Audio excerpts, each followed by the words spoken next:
Hello friends, आज आपण बनवणार आहोत छान असं उपीट। त्यासाठी लागणारं साहित्य आहे रवा, बारीक कट करून घेतलेला कांदा, कढीपत्ता, शेंगदाणे आणि कोथिंबीर। कढईमध्ये रवा टाकून घेतलेला आहे, त्यामध्ये 2 चमचे तुपाचा वापर केलेला आहे।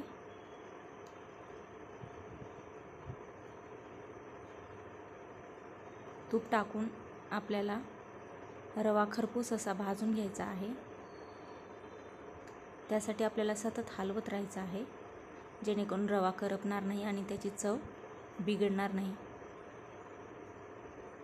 अशा प्रकारे आपण छान असा रवा भाजून घ्यायचा आहे।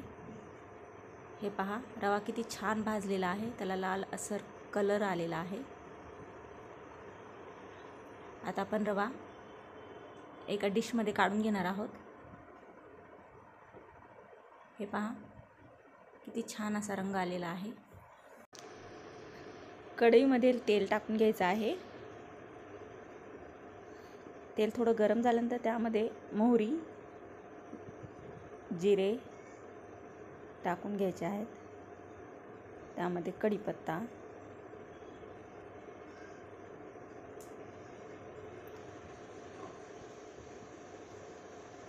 शेंगदाणे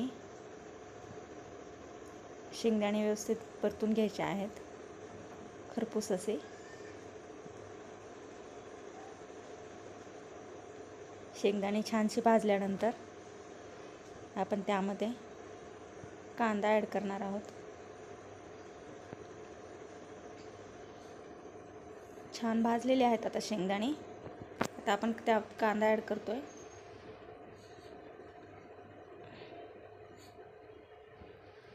कांदा पण आपल्याला छानसा भाजून घ्यायचा आहे। त्याचा रंग बदलेपर्यंत कांद्याला आपल्याला परतून घ्यायचा आहे। आपला कांदा व्यवस्थित परतला गेलेला आहे, त्यामध्ये आपण पाणी ॲड करणार आहोत। मी 1 ग्लास पाणी वापरलेलं आहे 1 वाटी रव्यासाठी। हे मिश्रण, यामध्ये आपण हळद, लाल तिखट, मीठ हे ॲड केलेलं आहे। आता आपण याला व्यवस्थित मिक्स करून घेणार आहोत।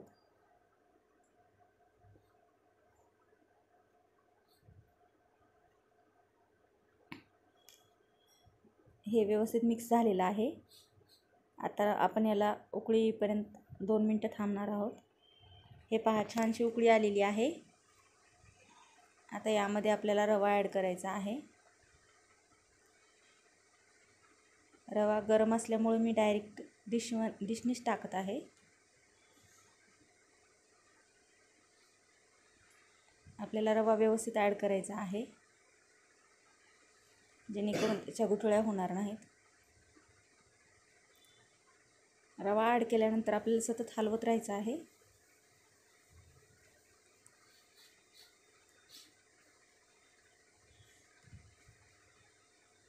सतत हलवल्यामुळे ते मिश्रण कढईच्या बुडाला चिटकणार नाही आणि गुठळ्या पण होणार नाहीत। अशा प्रकारे मिश्रण एकजीव करून घ्यायचं आहे।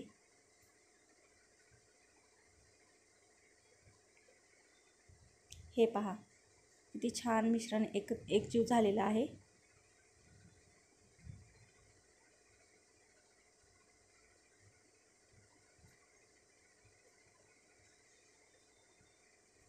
आता आपण याला 2 मिनिटं झाकून ठेवणार आहोत।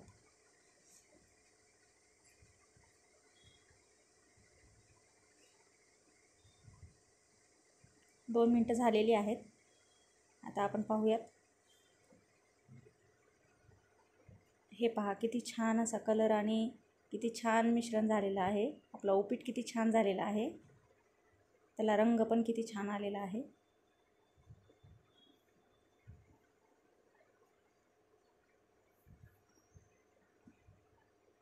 आता यामध्ये मी कोथिंबीर ॲड करणार आहे। कोथिंबीरमुळे खूप छान फ्लेवर येतो. हे पहा, मी सर्व केलेले आहे डिश. किती छान दिसते बघा आपलं उपीट. एकदम टेस्टी असं झालेलं आहे. तुम्ही करून पहा. आवडलं तर लाईक आणि सबस्क्राईब करायला विसरू नका. माझ्या चॅनलला सबस्क्राईब करा. थँक्यू. धन्यवाद.